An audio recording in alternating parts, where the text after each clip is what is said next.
it's a pleasure now to introduce from the World Economic Forum to deliver the keynote address, Mr. Mirek Dusek. Good morning. Sabah al-khair. Kif halkum? أحكي بالفصحى, but I think I'll keep it to English. This morning I'll not torture you with my high school Arabic, but I have some experience from the Gulf, from my childhood. So it's really good to be back in the Gulf, in Dubai, in the UAE. Thanks for having me. I'm Mirek Dusek. I'm from the World Economic Forum. You may know we're an international organization based in Geneva, in Switzerland, in existence since the 1970s. And we're known, I think, to most of you through our annual meeting in Davos in Switzerland at the end of January. And as I speak here, we're hard at work preparing for that. But I'm not here to talk about that. I'm here to talk about a piece of work that we're doing around global risks. This is something that I am responsible for at the World Economic Forum. It's a work that we've been doing over the past 15 years or so, and it's something that really enables us to look at the world through a prism that can be useful to companies, governments, society at large. We are constructively or positively paranoid about global risks because we think this is really, really important as a radar screen for business leaders, government leaders, and civil society leaders as they navigate the global landscape. So we've been working on global risk for the past 15 years. We work on this with a number of partners, Marsh McLennan Zurich, and also academic partners.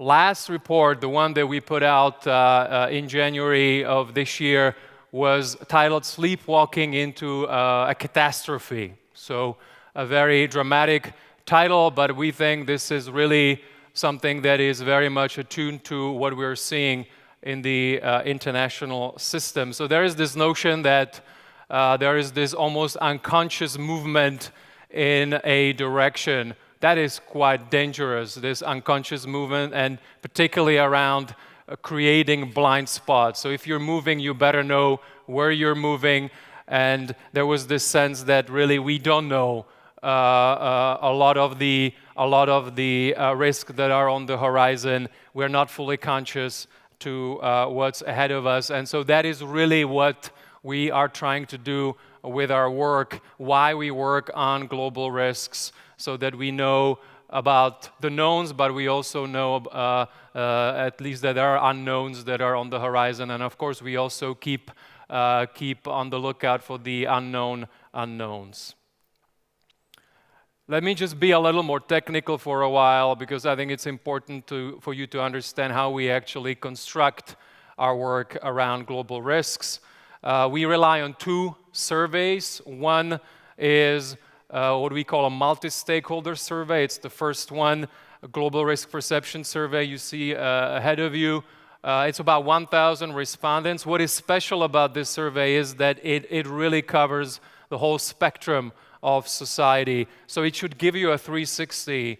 Again, government, business, civil society, academics are responding to this survey. Only 1,000 respondents, and it's been the backbone of the report for the past 15 years. We collect the data in the fall, so that would have been the fall of last year. The second survey that we rely on is a much bigger one. It has 13,000 respondents, but it has only business leaders in it. It's the Executive Opinion Survey. It covers 133 countries, and it's collected January through April. So the data I'm going to show you there are a little more fresh.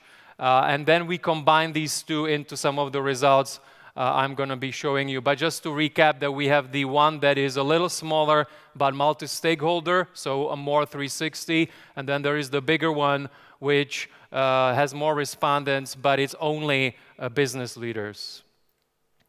This slide that you see in front of you, that's how we plot the risks. We track 30 core risks. We ask people to look at those risks mainly over a 10-year horizon, even if I'll be showing you also some results for a 1-year horizon. But the 10-year horizon is the bread and butter of the Global Risk Report. If you look at the slide, of course it's busy because it's 30 risks, but what I'm going to be focusing on is on the categories, because the categories tell the stories, if you will. And so the blue, the green, the orange, the red, and the purple would be something I'm going to be talking to you about. Of course, you would be familiar with the likelihood impact axes that we plotted against on this chart. The evolution of the top risks. That's the big first story that I would like to tell you, because we've, of course, looked at the evolution. I'm using here 2009 to 2019, upper layer likelihood, lower layer impact. But if you look at the upper layer, you see we were starting with the blue, so economic risks. Obviously, we were just coming out of the global financial crisis. But then, as you can see, we are becoming very green and purple, particularly over the past 3 years. So the rising prominence from these surveys of technological environmental risks is a big story. I heard the recap from the moderator just before me, so I think you've talked about some of these, but that is clearly a big narrative over the past 10 years. However, I'll also talk to you about some of the blind spots and why we think it has not been healthy, that the blue, the economic risks, have actually been disappearing, at least based on the opinion of the survey respondents. So I'll now go through the main categories of the risks that we track. So the first one is the economy. We've been writing about a blind spot on economic risks for a while now, because as you will see, the surveys are coming up with a picture that is manageable, that people would think that we can deal with some of the risks, that we may know how to mitigate or address them. But look at just this past October, I'm sure you're all reading the news. You know, the global growth has been revised down by the IMF to 3%, the slowest pace of growth since the global financial crisis.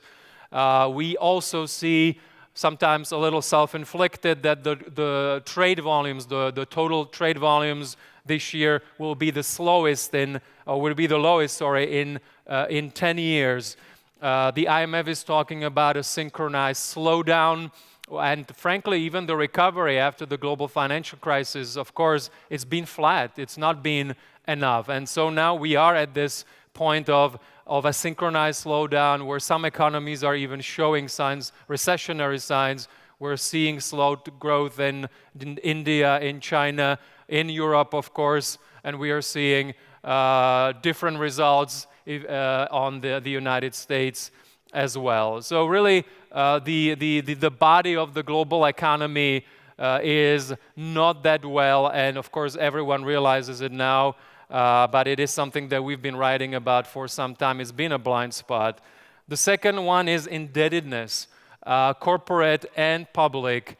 One study recently showed that if you had only half of the slowdown or half of the downturn we had in 2007, 2008, 40% of corporate debt in 8 leading economies of the world we could not actually service.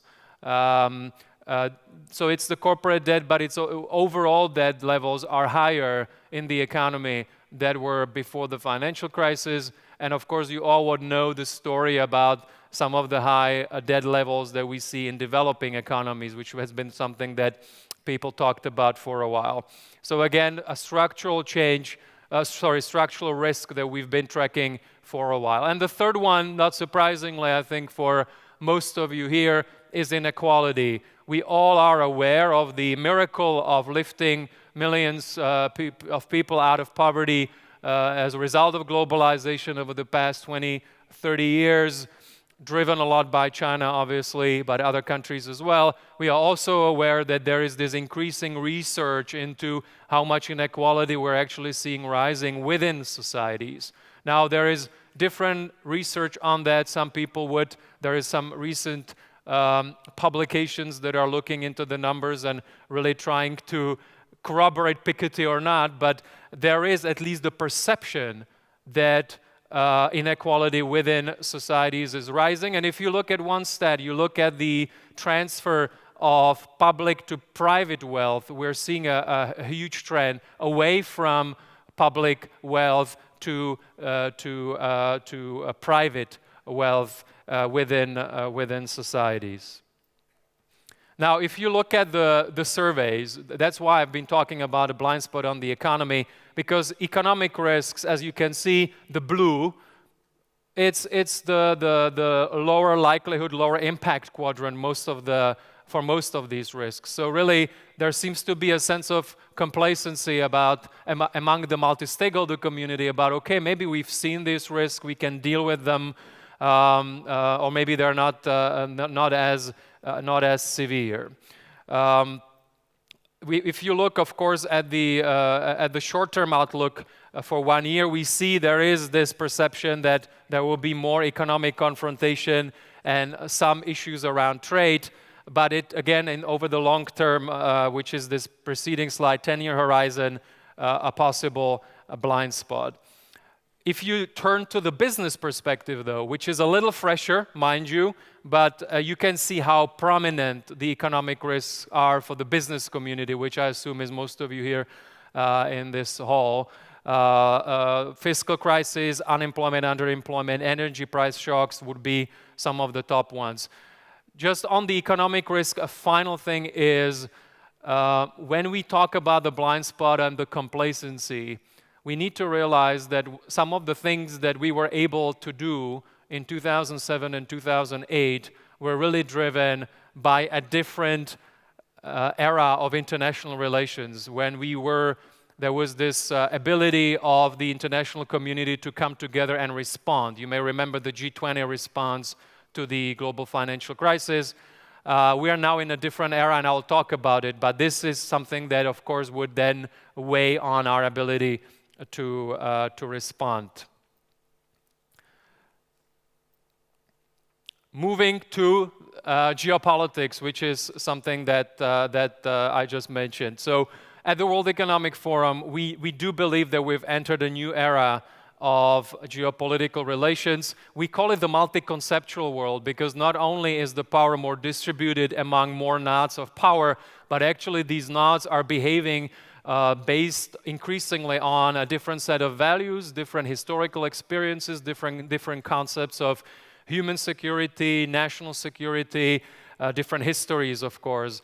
And so that is really, bottom line, that is really introducing a lot of uncertainty into the international system. We're seeing more competition and less willingness to collaborate, at least for now, which then, of course, is weakening multilateralism, which is something that is really, really important to manage and mitigate some of the other risks, the economic risk, but some of the other risks that I'll talk about as well. So this is really something that is almost a trigger to a lot of, or has a cascading effect on a lot of the other risks. Basically, the body of the international system, our ability to collaborate, is diminished in this current landscape. The geopolitical risks over the 10-year horizon in our survey, again, points to a little bit of complacency, relevant but not really critical. And again, this is something that we're writing about a lot because we think it is actually underestimated. No surprise there that people are expecting, or we're expecting for this year, more economic confrontations between and among major powers and political confrontations as well. From the business perspective, the biggest thing on geopolitics that people were paying attention to is failure of national governance and interstate conflict. Failure of national governance, we're seeing, again, manifestations on that of that in Latin America or in certain economies here in the Middle East and North Africa. Interstate conflict, interestingly, is also quite high on the agenda for business leaders, particularly in Asia, I would understand, but also in Europe and Eurasia. And so for Europeans, particularly with regard to Eastern Europe and the Balkans, this is something that is top of mind for business leaders, so possibly something to pay attention to. Now, looking inside societies, political and societal strains, things that we've been writing about, fragmentation and polarization, populism and anti-elitism, identity politics, majoritarianism in societies. This is something that, of course, 2019 has become a big manifestation of that in many societies.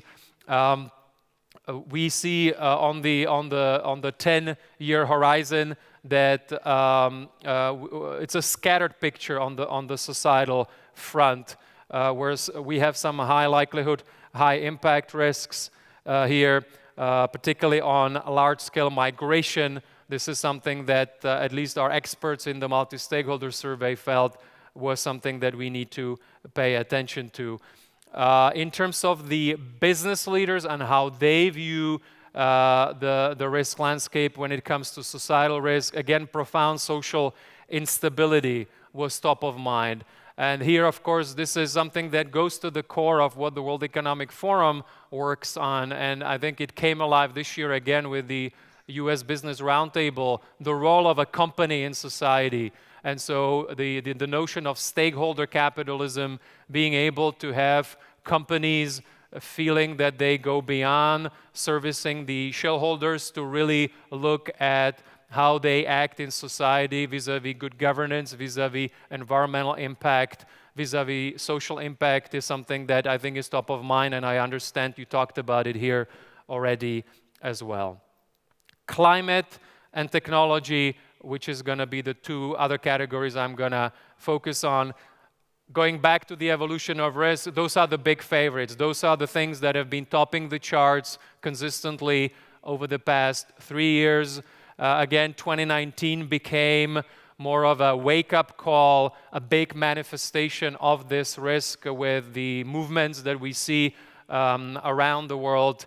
And of course, also more and more scientific evidence coming out or research coming out around the effects of climate change and the linkages with extreme weather. We also talk a lot about and focus a lot on biodiversity. You know that there is also a UN process on biodiversity loss. The library of species, as we know, it really is on fire. There are species that we're losing every day in the world, and it has a lot of implications, including on our ability, for example, to produce new drugs and other industries that are linked to that. So overall, our resilience of the nature ecosystem of the planet seems to be weakening. And there, really, as I said, the green risks, environmental risks, are the top of the charts. You can see them: high likelihood, high impact, extreme weather events, failure of climate change mitigation and adaptation, man-made environmental disasters, biodiversity loss. However, from the business perspective, a big possible blind spot. So you can see on that chart that they are still quite low for the business community that was surveyed, the 13,000 business respondents to our survey. And that is something that really is important to look at, because there is a lot of rhetoric, there is a lot of movement. You know, the financial industry is moving into that with Mark Carney spearheading that. We are introducing new standards, but seems that overall it's still something that may be underestimated. Technological instabilities, the purple risks, another big favorite over the past 3 years in our survey. What we track, of course, is cyber. As we move more of our economy to the digital domain, we just need to make sure that we really design those technologies with cyber resilience in mind. Artificial intelligence, one of the, of course, crucial technologies for our future. What we track a lot is also the threat of decoupling and the two systems of, let's say, China and the US or other systems really having a decoupling on the technology front, and if we would see a technology race that would not be productive for the world as a whole. A lot of people are saying that a big part of what we talk about in the US-China rivalry right now is really about technological competition. So how do we make sure we rise above that and we are able to have international cooperation around that? And then, of course, fake news and the media echo chambers, and how do we make sure that we minimize the threat there? Risk and likelihood over 10-year horizon, similar to the environmental risks. Also, the purple risk, the technological risks are something that are of critical importance, high likelihood, high impact, according to our multi-stakeholder respondents. And also from the business perspective, you can see that cyber in particular is a big thing for our business respondents. I work also on the Middle East a lot, and I know how important it is for business leaders in this region, just to give you an example. Finally, just to invite you that, of course, this is to give you a context. This is to give you a lens to look at the world. Again, as I said, we are positively paranoid about knowing what the threats and the trends driving them are. It is by no means to say what that means for your industry. The so what for the industry is something that my colleague Fernando Gomez, head of chemical industry and advanced materials at the World Economic Forum, will talk about. And so this is really just to give you a context and to invite you to look at the interconnections, which is something that we published in our report, because some of the counterintuitive insights to see how, what I mentioned, how biodiversity is linked to, for example, to the production of drugs and other linkages within the system. That's where also some of the interesting counterintuitive insights may be also for your industry. So without further ado, I'd like to invite my colleague Fernando to really address so what for the chemical industry. Now that we have this context through the risk lens, what does it mean, possibly, for our industry?